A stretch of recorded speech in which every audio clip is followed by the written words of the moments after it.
Greetings, this is Vane and welcome back to Let's Play Planescape Torment. Done. Let's carry on our exploration and see what's going on.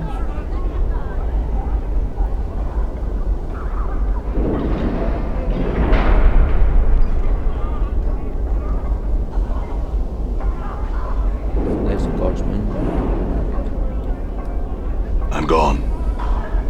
Those locks. A Nazi. She's a sickly, gives away woman. She is hunched and bent, and her constant coughing is obviously a source of pain to her. She holds you a handkerchief that is practically soaking with blood, tissue and phlegm to her face. She spies you and hisses. Greetings. She stares at you and speaks a few mumbled words to Dakon. Dakon glances at you and says she cannot understand your speech. She says she is dying. What's she dying of? Her name is Anazi. She says she used to work in a meat cutting house until a month ago when the illness became too much for her to bear. She was abandoned, evicted from her home and left for dead. Speech pains her and her illness has crippled much of her mind. She says there's nothing she can give you of value. And know that she will not recover. I can put her out of her misery. That is all. As a servant for the people, it's my responsibility to provide an alternative. Then be merciful, Dakon. Dakon draws his blade and waits for the woman to prepare herself. She touches the unbroken circle of Zerfimon she wears for a moment. Her face is stoic.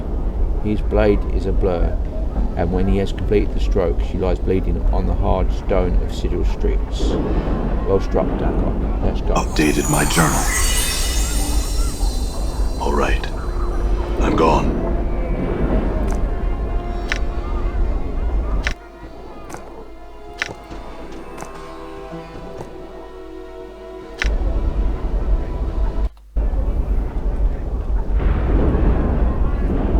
Okay, Yimin.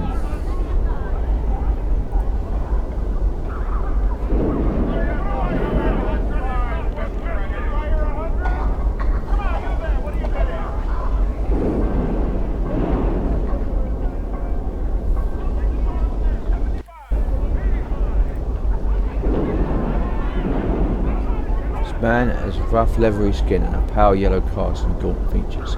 His face is angular, his nose is small and highly placed, and his ears taper to points. Tracer with tattoos and scars cover his body. He is dressed in strange gaudy leathers that look more ornamental than combat ready. His eyes are like two skull black stones, and they track you as you approach. Before you approach him, Dakon pauses. I urge you caution against speaking to this Githyanki. What's a Githyanki? Githyanki and Githzerai were once of common stock.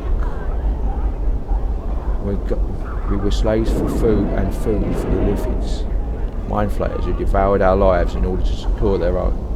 One of our ancestors, the warrior queen Gith, led us to victory against the Illithids, and we escaped. We have waged unending war on the mind flayers ever since. However, there was a disagreement over the future of our people.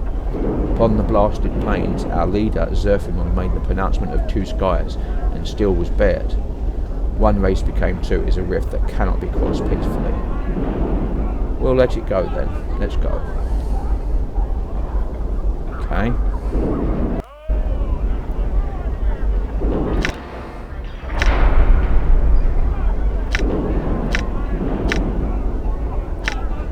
Move you. You sure you want to remove this character from your party? I shall leave. That's fine. You stay here.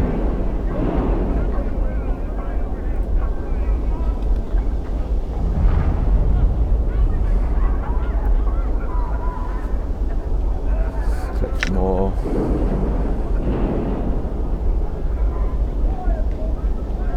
Pushing you against Y. We're going to speak to him anyway.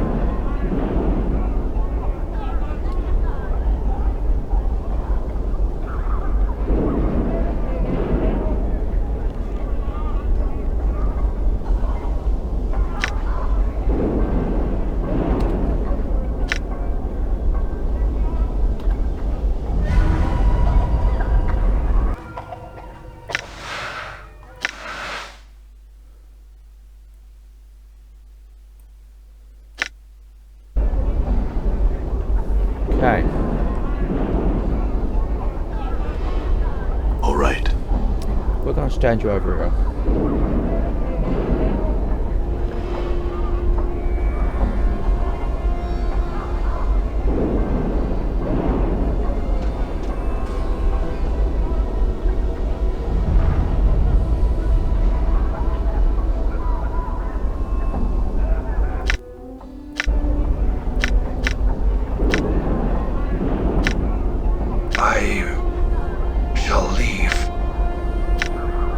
Alright, I'll be here if you need me.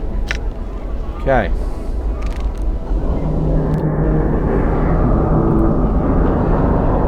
Keep you well out of the way. All right. Done.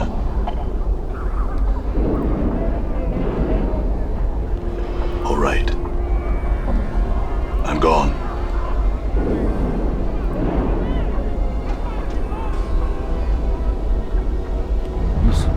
You seek your memories, do you not, human? I can retrieve them for you. Your lost look grows ever greater. You have but a small price to pay for a peace of mind. Tell me more of your people. The answer shall be contained within your lost memories. Let us begin, and you shall learn. What's involved in this? If I am to bait my hook for your memories, I will need some of the memories you currently possess. I also require a place of concentration and quiet.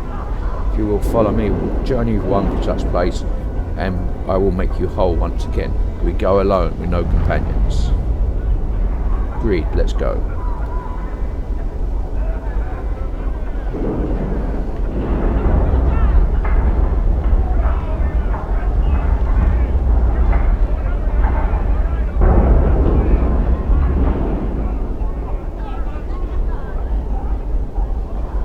The Githyanki's move is turning to something much more ugly with its previous arrogance. Now, human, drop your painted shield and tell us what you have said and done for the Githzerai dogs within the walls.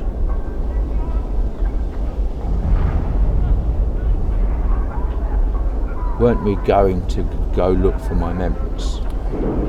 The only way you shall travel to the astral plane is in chains, human. You have one more chance. Tell me what you have said and done for the Githzerai within Sigil's walls. I merely relieved a Githzerai's woman's pain. You lie like a Githzerai dog. Human, you are their quisling and their liege. We will do you a favour by killing you. He draws his weapon. Let them kill you. Yumin's blade slashes across your throat and you begin to fall to the ground bleeding. As they stand over and begin to speak again. Did they truly know nothing? Did he truly know nothing? Our middle? His words were those of an enemy of the people. Even without much true, we have cauterized ignorance with death's iron. Let us leave him here for the collectors to scavenge. We have gathered enough information on the Githzerai dogs for this trip. They shall lose another fortress before the 7 days is out. The walls of Gristigor shall fall. Updated my journal. If you believe our knowledge is sufficient, then we shall go gather our warriors and let us join our war party in Limbo.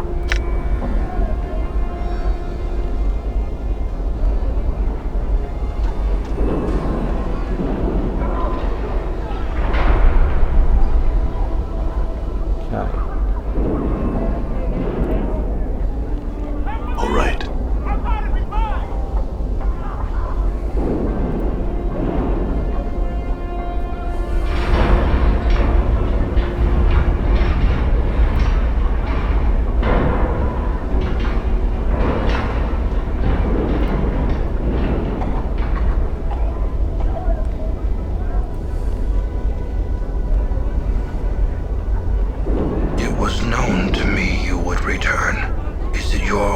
That our two paths become one. Yes, I need your aid, Dakon. Your path is mine. So, need my help yet? I wanted us to travel together again. Oh, you're sure now? You left me once and I didn't care for it. No time for your motherings, I haven't. If you're not dead sure this time, I'm certain I need your help, Anna. There's no sense to it, I'll come with you. Alright, let's go.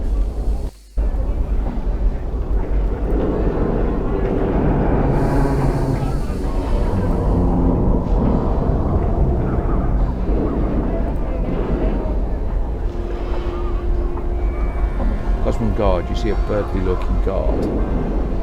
State your business. Just looking around, I'm here to pick up an order. I'm here to put in an order. Who are you? What are you doing? What is this place? Who are you? I'm a guard of the Believers of the Source, sir. Believers of the Source? Yes, sir. Godsmen we're called. Why? We are one of the 15 recognised factions of Sigil, sir. We believe that every being within it has a spark of divinity. Neither good nor evil necessarily, but potential to be for the divine. Beyond divinity, we believe there lies something greater. We believe that all life has a purpose and a goal. We are devoted to understanding these lives, what these gods are. Strive towards greatness in life. Sounds important. Believe in, sir. Can I help you with anything else? Thanks, no. So there's okay, we'll come back to you. Done. All right. All right.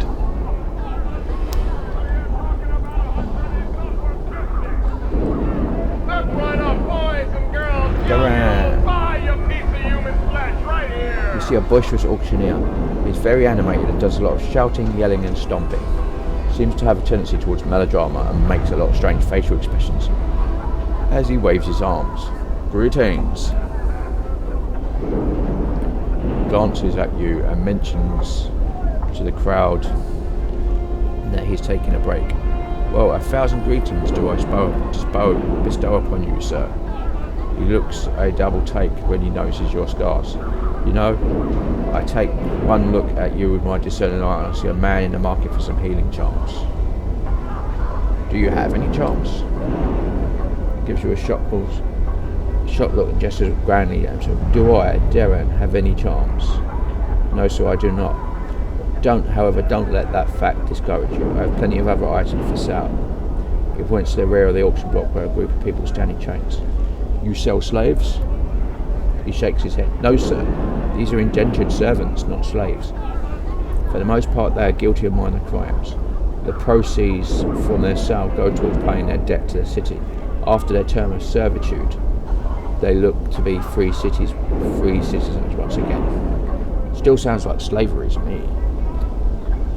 Gives you a bright smile. I don't concern myself with such thoughts. My task is to sell their contracts as given by the courts of Sigil. He lowers his voice as he leans in closer. And collect a percentage from my efforts, you understand. He straightened. You said they were guilty of crimes. What crimes did they commit? He shrugged his shoulders in an exaggerated way. I don't know for certain, but I would guess theft, assault, or not being able to pay their debts. Those are the most common transgressions. I see I have some questions for you. He shakes his head. The old time for such wigwag, friend.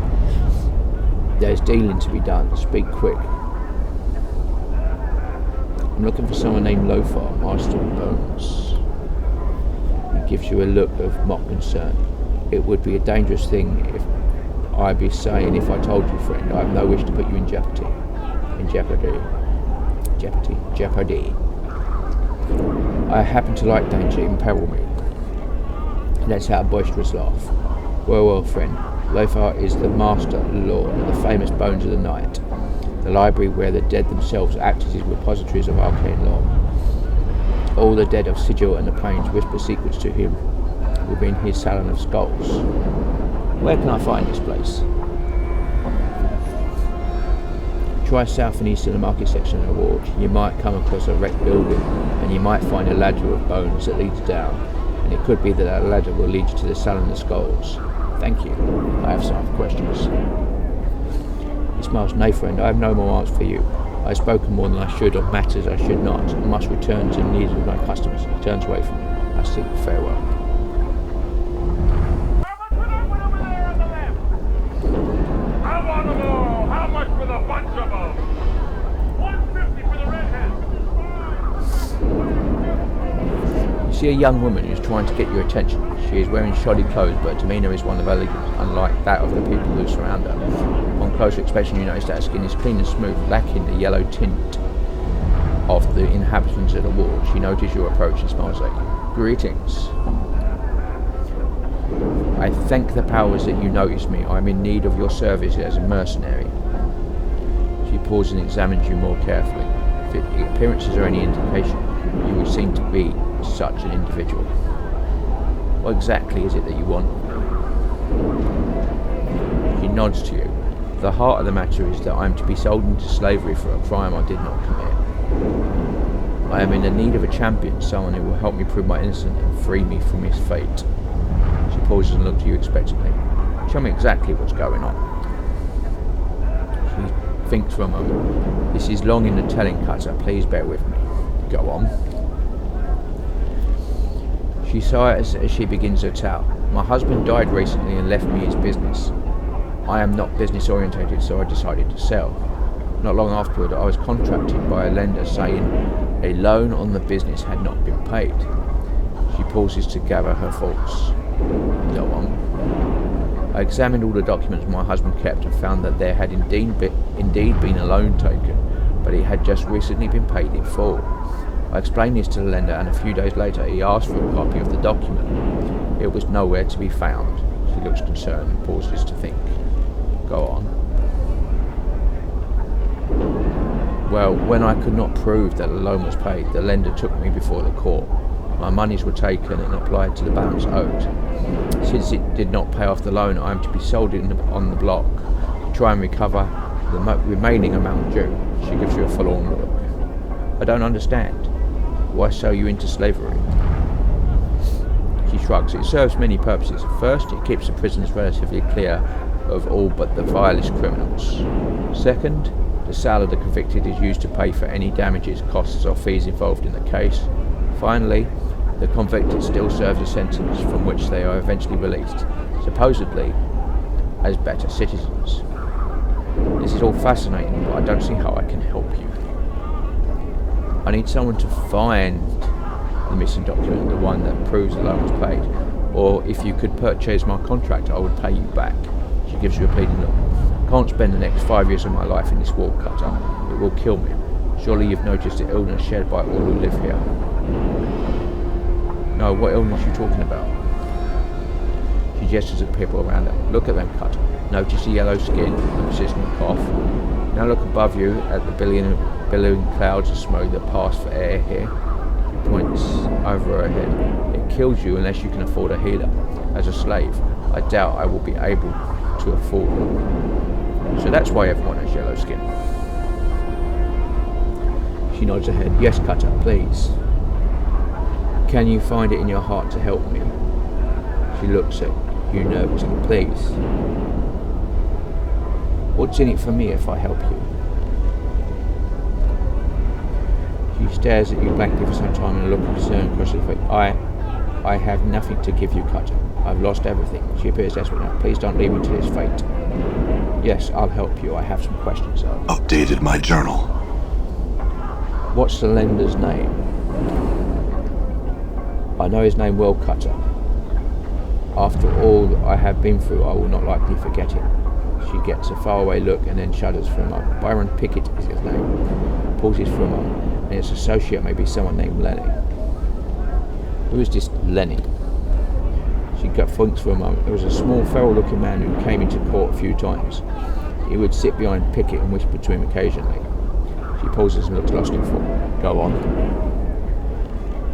She frowns. I remember him because he always seemed to be uncomfortable in his clothes. He would peck and pick at them as if they were new, as if he were not used to wearing them.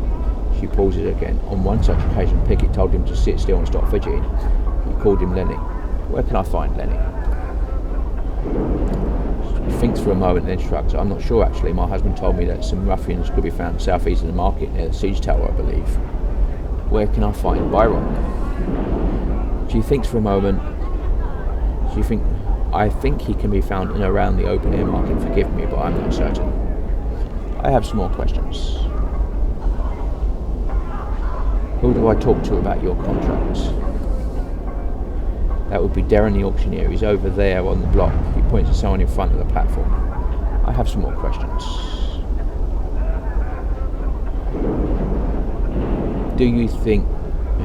Could you have misplaced the loan document?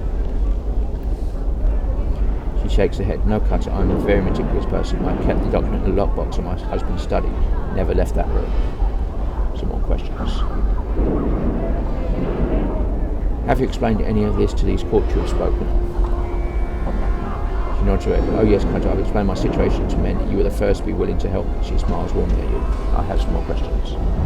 Do you think the loan document could have been stolen? She shrugs. I don't know. Why would anyone steal that, yet leave other valuables be? It makes no sense to me. Well, maybe the lender stole the document so that you'd pay for the loan twice. She looks at you with shock. That is a terrible thought. She hesitates and then begins to tap her chin with a finger as she thinks. But a most ingenious one, Cutter. This Byron Pickett does strike me as a knight of the post. The what? She gives you a critical look. A thief or a cheat, Cutter. Such a called knight to the post or of the cross trade. I have some more questions. I think I must be going that farewell. Okay. Almost done. I'm gone.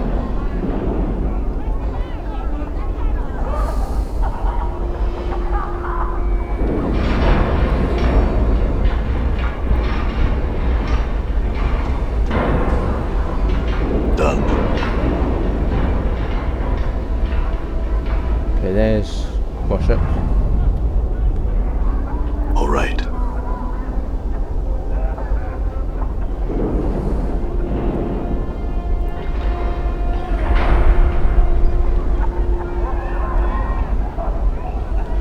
All right.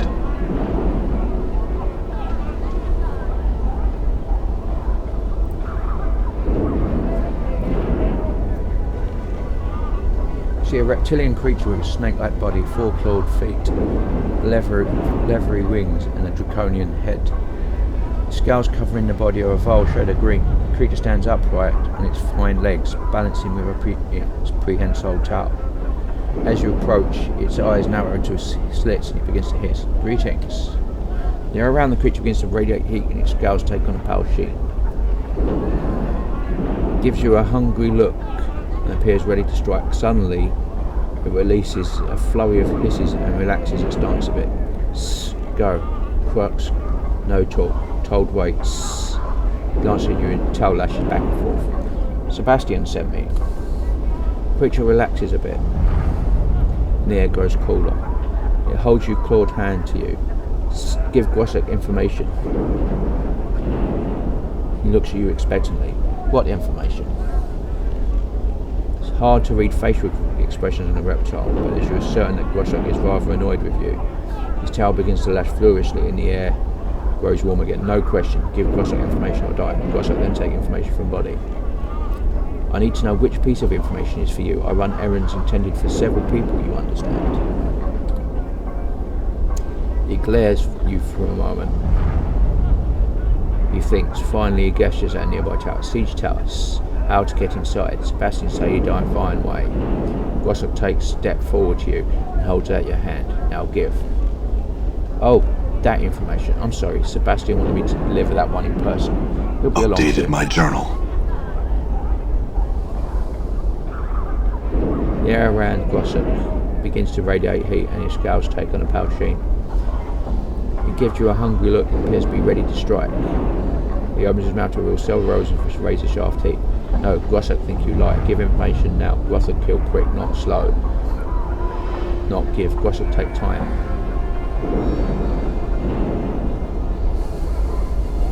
Remove you insides, let you watch. Fine. Sebastian sent me to kill you anyway.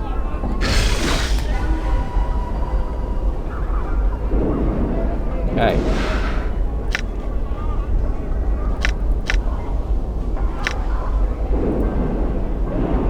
Endure.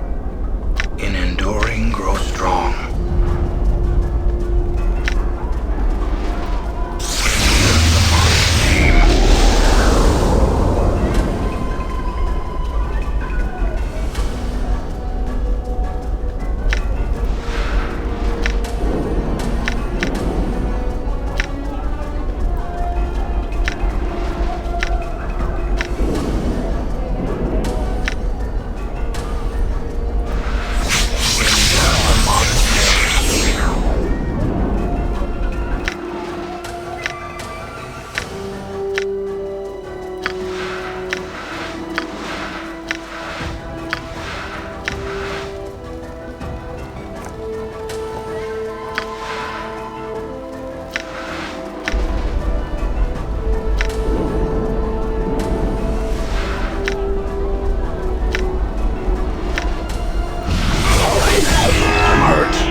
I hear your words.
Sebastian smiles at your approach. Good day, Cutter. Have you completed your quest? Yes, and I've come for what is due me.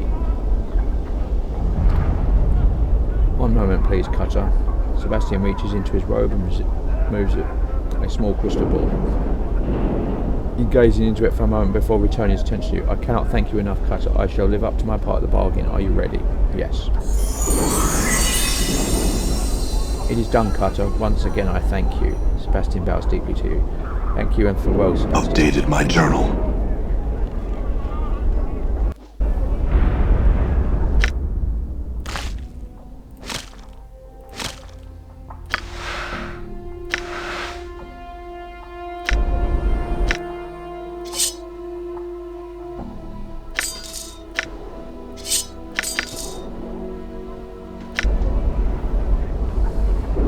Okay.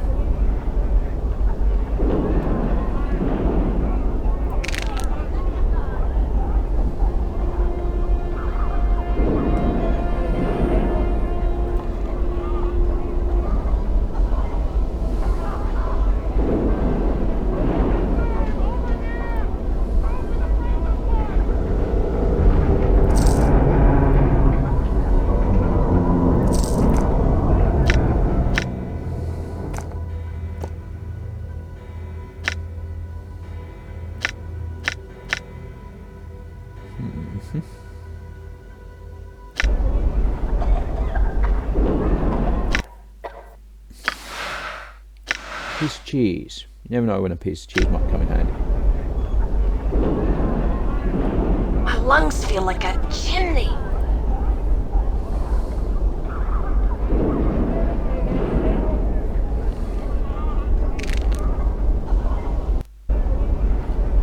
So we've got a Giltspur's handbill. This handbill Giltspur asks you to deliver to the Scofflaw Pen for printing. It is nothing special, it's a little promotional note for Giltspur's auctioneering services. Come on, come all to Giltspur's auction. And so forth. It's not much to read, but it certainly reflects his personality accurately. Okay.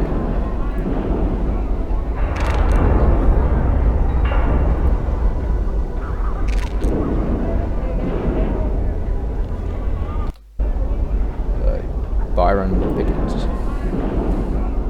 See a well-dressed middle-aged man. He seems to be scanning the crowd over a practice site. He notices your approach and then gives you a quick once-over. Greetings. Smiles at you and gives you a barely perception. I am Byron Pickett, moneylender. May I help you? Moneylender?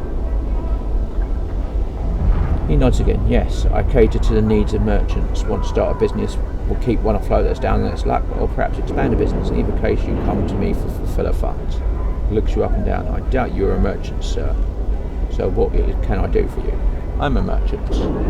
He smiles and looks away for a moment. A merchant of death, maybe, but not the kind that I do business with. He frowns. If you can insist on monopolising my time, please come to the point of this visit. Can you tell me about your business? He frowns and shakes his head. No, I see no reason to. He looks you up and down. You're obviously not someone I conduct business with. I think you should leave. He looks away. I have some questions. He sighs. Very well. Make it back. I want to talk to you about Trist. Ah, Trist. Frowns and looks away. After a moment, he looks at you and raises his eyebrows. What about her? I'm trying to find a missing document for her. Sighs and shakes his head. There is no missing document. It was a ruse instigated by Trist to cast doubt on her debts. This matter has been thoroughly investigated by the Mercy Killers, and they found no evidence of such document. They could have missed something. That is a possibility, but not very likely. You obviously are not familiar with the Mercy Killers or their methods for you to make such a statement. If they could not find the document, then it does not exist. He looks at you angrily. Someone could have stolen the document and then destroyed it. That way the loan would be paid twice. Updated my journal. For a moment she looks as if he's about to be furious with you, then a gloating smile crosses his face. What a terrible thought. Pity there is no proof of such activity. He continues to smile at you. Yes, a pity. So tell me, why have Triss sold into slavery? Couldn't she pay your money in the form of a loan? Yes, she could, and I did make that offer to her. He looks at you sternly. However, she turned me down. I don't allow second chances. No one turns me down without suffering the consequences. No one. I have some other questions. No, I have had more than enough of your questions to last a lifetime. I'll answer no more of your questions. Now, pike it, sod. Turns away from you. Leave.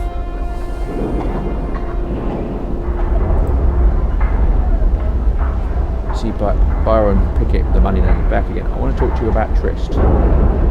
Trist. Trying to find a missing document for her. They could have missed something. Could have stolen it twice. Well, if any proof does exist, I intend to find it. Updated my journal. They laughed at you. Well, good luck to you then. The Mercy Killers didn't help for it. I don't think you have a chance of 9 hells of doing so. Now pike it, sod.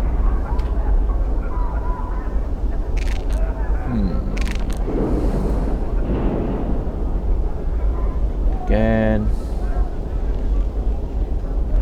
I have some questions. I've had enough and more than enough of you to last a lifetime.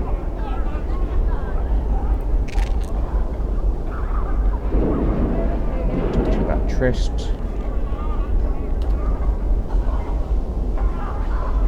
What is this place? Very well. If you mean the ward in general, it's called the Lower Ward. If you mean this particular locale, it's the open air market. Tell me about the open air market.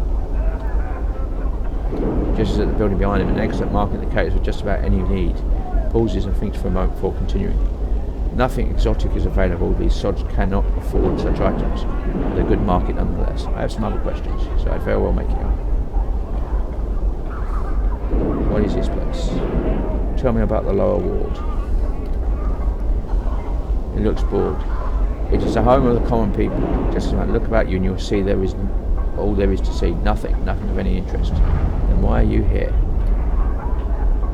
He smiles. One thing these mindless sods are good for is spending their money.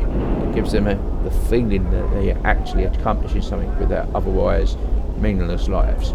He pauses and looks about you with disdain. Go on. He shrugs. Where there is money, you will also find merchants and thieves. I help provide the merchants' needs needed to relieve some of them of their hard-earned coin. He smiles at you. You mentioned thieves. Who helps provide them? Not I. He gives you a calculating look and smiles. Why do you ask? Call it curiosity. Updated my journal. He laughs. Such curiosity can be dangerous, even fatal if one isn't careful. He pauses to consider his next words as he examines you closely. You might want to talk to Lenny. It can usually be found south and east of the markets. He pauses for a moment. Tell him I sent you.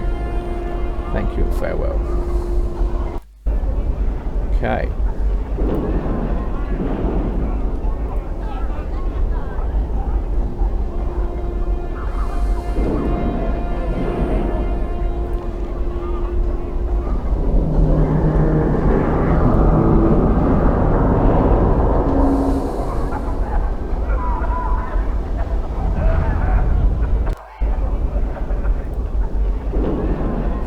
Lenny and gives you a mock smile at your approach. Well, hello again, Burke. What do I owe the pleasure?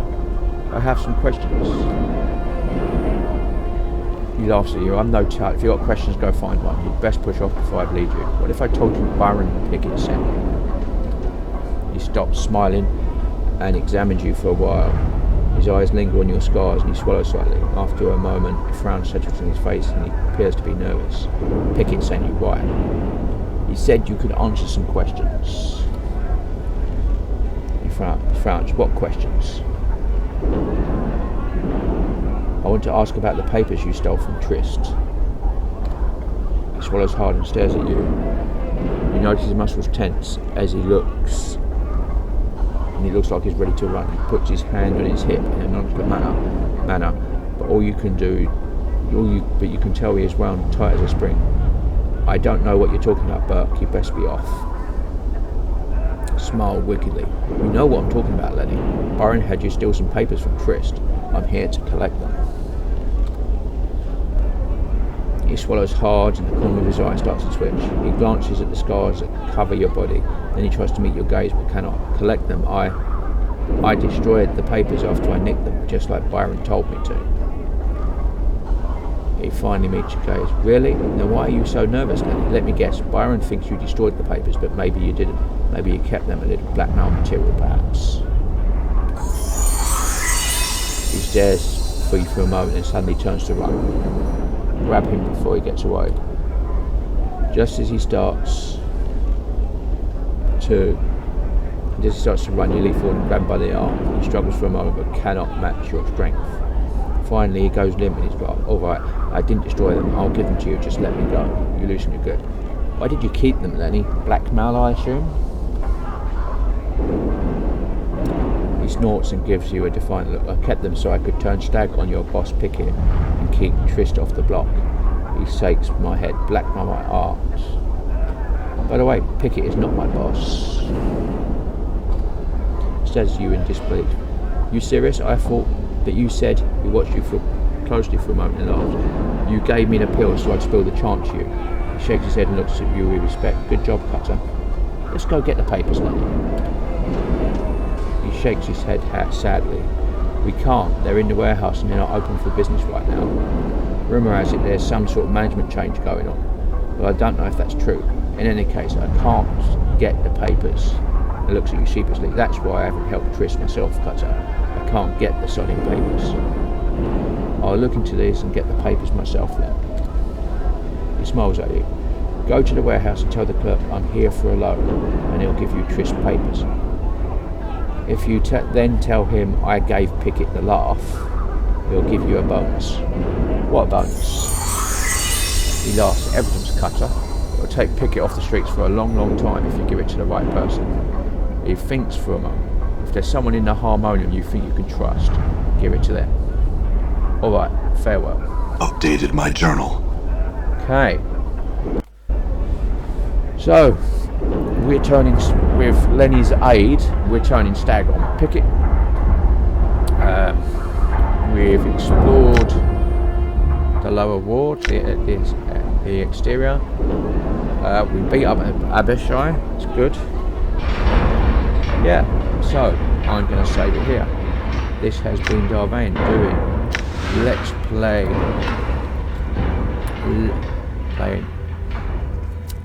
Planescape Torment. If you like what you're seeing here, be sure to like, subscribe, share and comment. Please consider sponsoring me on Patreon, and until next time, goodbye.